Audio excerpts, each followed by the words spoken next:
G'day guys. Today I'm going to show you how I finish my dinette seats off. Now the first part of this was back in series 50, so if you want to go back and have a look at how I made Carolyn's dinette seat, you can have a look. I also made mine, but I had to change it because it didn't work out, which you'll see as we go along through the video. So let's jump in and show you how my seat's done, and then at the end we'll show you what it all looks like all installed and complete.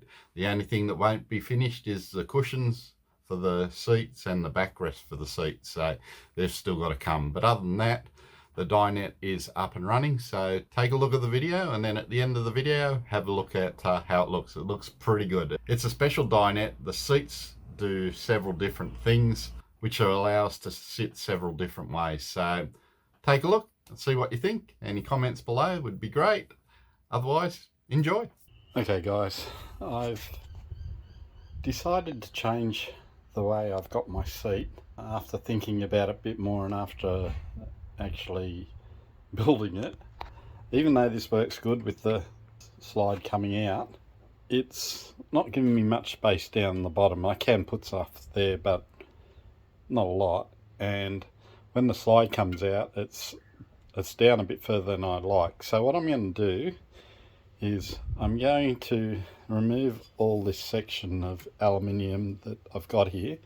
I'm going to make the drawer slide sit right up the top here, just under the lid, and it'll slide out via the side, so I'll have all that spot across there and it's going to be high.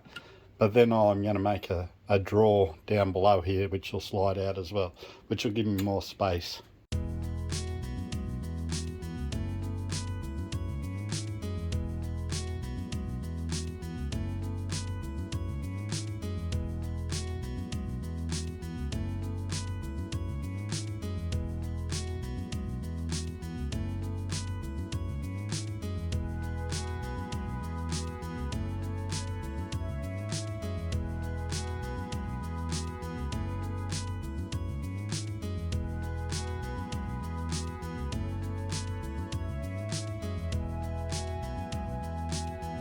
Now we've got both sets of drawer runners in, the lockable ones and the soft close ones here. These ones I'm going to have to put a lock on the actual drawer itself when it's finished. These ones I don't, because they've already self-locked, and these are the heavy duty ones, so they can take all the weight. Today we're going to be putting in one of the dinette seats. Now over the weekend I've got the paneling all on the seat. Today I'm going to fit this seat. So here's the seat fitted, oh sorry, it's not fitted, it's sitting there. What I've got to do is I've got to work out exactly where the table for this seat is going to sit. I've got a bracket, and where'd I put the bracket? Where's the bracket, Andrew? Ah, here it is. Alright, so I've got 6 of these.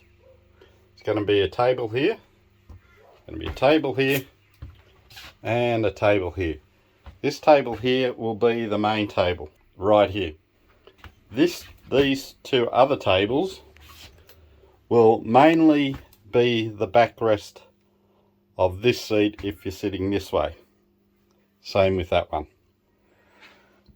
If we move the seat out this way and we're looking out, then this will become the table for that. So I've got to measure the distance of the bracket, how it sits on the wall. Got to measure the tabletop that will be on top of this when it sits down here, and then that's the measurement that I've got to use for this seat to sit back. So this bracket is roughly about 30 mil for the width of the bracket from here to here, and the bench top is the same as the tabletop that I'm using, and this is 26 mil. So all up we've got 50 roughly around 57 mil that I've got to come off that wall. But I also have to take into account that these walls aren't straight, as you can see. And I've just noticed that this handle sits on there, so it sticks a bit out down the bottom, the curve of the bus, so we've got to work out exactly where that's going to sit. Got to work out the distance from here to here out, so I make sure I've got the right distance for the seat to come out. This line going here is where the bench will come down and lay flat up against this bracket. So that line there is where I've got to have the back of my seat sitting. That line there, that little line near the wall there, that's how far I've got to sit out. So make sure when the seat slides that they don't knock each other on this. And this line here is the side of the slide itself here, and the other line there is the other side. So what I'm going to do is I'm going to open the chair up a little bit, make sure these lines match up, and then I'm going to screw in one. Screws I'm using are 14 gauge 125 mil. Go through this and then down through the floor and come out the other side. So that'll hold it down, and I'm going to put 3 on each side so it'll be nice and fastened down.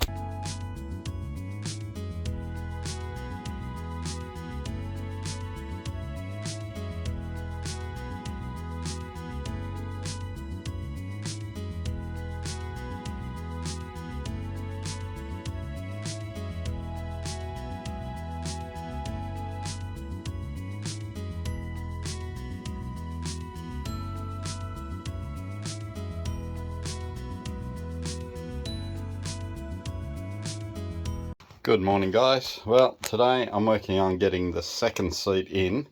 As you can tell, I haven't put the siding on this yet, as I have this one. I want to get the seat set in properly, make sure everything's working. I can slide it off the drawer runners and go out and do all the siding of it, then I can bring it back in and just slide it back in, knowing that it'll fit no problems. Once I've got this seat where it's supposed to be and fixed off, I can then go ahead and put in the brackets for the other 2 tables. I've cut this table the same as this table, so there shouldn't be any difference with that. This table though, I've cut it the right lengthways, but I'm going to have to adjust it lengthways. So once I've got these 2 in place, then I can adjust it to the right size for this.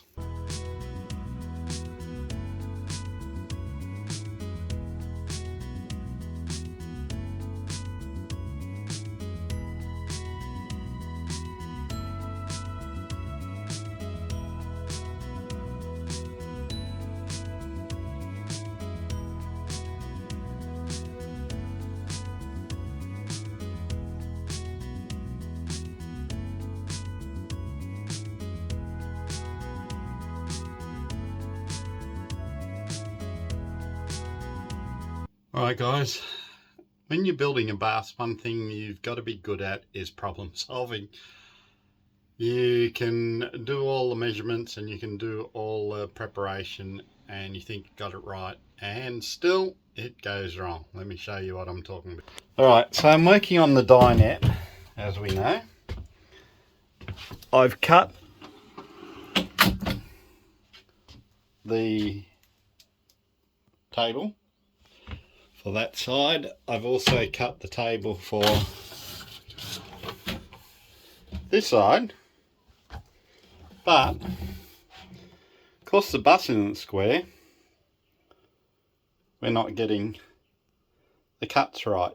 So what I've done is I've made sure I had a big enough gap there, but we're still hitting here. Now I'm assuming that's the curve of the bus that's just putting it out a bit.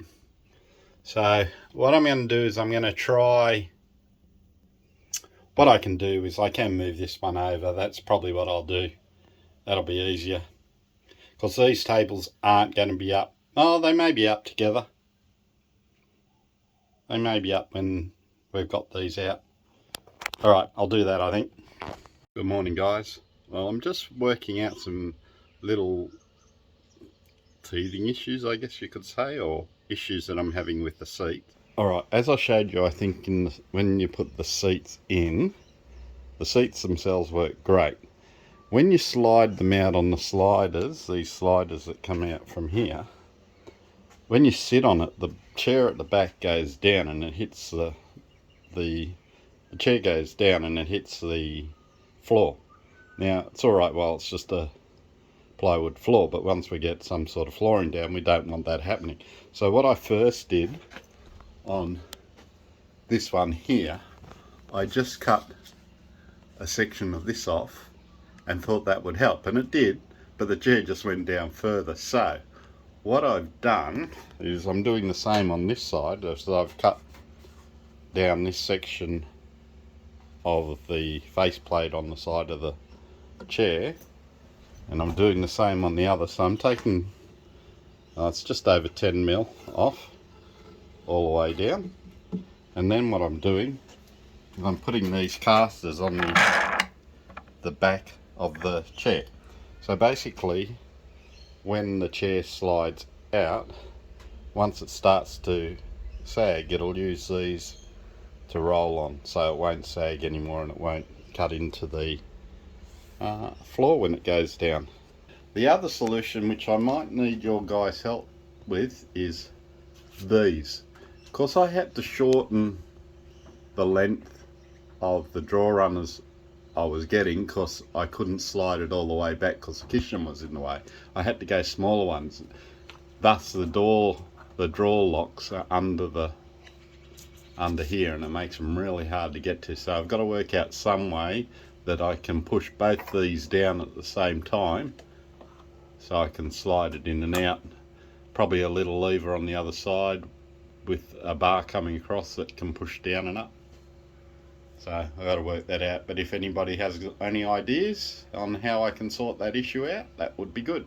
Okay guys, here's the first arrangement. Just the traditional dinette seat. So Carolyn's seat will be here, table and chairs. So that's position 1. Position 2, you can just use it as normal seats without the table there. So if you don't want the table, you can just fold the table back. Position 3 is in my seat. I have got a drawer for down here which will be for storage. I haven't put that in at the moment. It's done, ready to go. I just haven't stuck it in. But this seat has locking drawer slides, so I've just unlocked them. And what happens is this comes out and locks into position. The other thing I haven't finished yet, which I've got to do, is there's going to be some legs that just fold down here to give it some more stability when it comes down. But you can sit on here. It takes up to 125 kilos.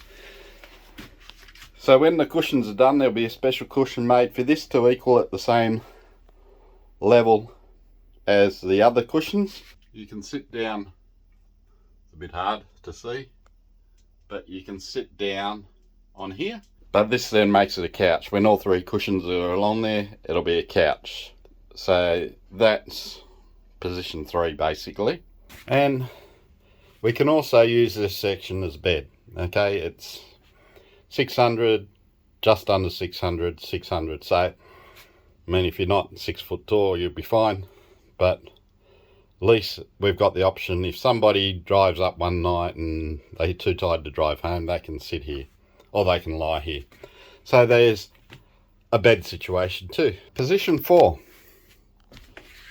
The seats slide out on a slider and come out on either end, and they've got different tables that I've made that slide up. They will be the backs of the chairs usually, and what happens is you can sit with your table this way and you can look out at the view. Not that we've got much of the view at the moment, it's just a local neighbourhood.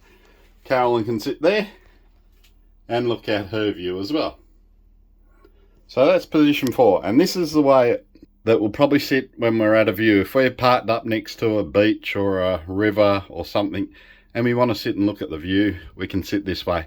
Position 5 is all the tables up, or sorry, all the tables down, and the extra seat in the middle come out, and with all the cushions along here, you'd have another couch that faces out this way. And the good thing about this is the backs of the seats come up, and the cushions will go at the back of each of them to have a backing. Now, I haven't done one for this seat, and I haven't worked out how I'm going to do it. I will eventually do it so that it can come up here. I might have to do similar to what I've done here, but I haven't really worked that out. The other thing we can do is we can have all the tables out and the chairs in, and that way if Carolyn needs extra bench space when she's cooking, she's got all this bench space free to use. There's lots of ways we can use this dinette. The key to any dinette or any part in the bus is to have it do several things.